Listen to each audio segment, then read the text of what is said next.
তো আজকে বাবাই অনেকদিন পর এখানে এসছে, ও হোয়াইট কালার বিরিয়ানি খাবে আজকে আবদার করেছে, তো সেই কারণেও আমার কাছে সঙ্গে আজকে এসছে। অনেকদিন পর আমরা নবরত্ন এলাম। এই যে আমি, এই যে আমার ছোনা ছেলে, এই যে আমার মিসেস। তো আমরা এখন অর্ডার দিয়েছি, এখনও খাবার দাবার আসেনি, আসুক। তো আমাদের খাবার চলে এসছে। এই যে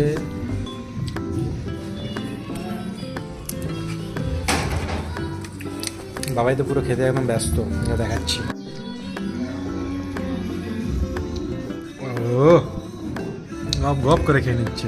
শোনা কেমন লাগছে, কেমন লাগছে? আচ্ছা, এই যে বাবাইয়ের হোয়াইট কালার বিরিয়ানি, মানে মিক্স ফ্রাইড রাইস যেটা। ওদের ননি তো পুরো খেতে এখন ব্যস্ত। এই কত খাচ্ছ তুমি?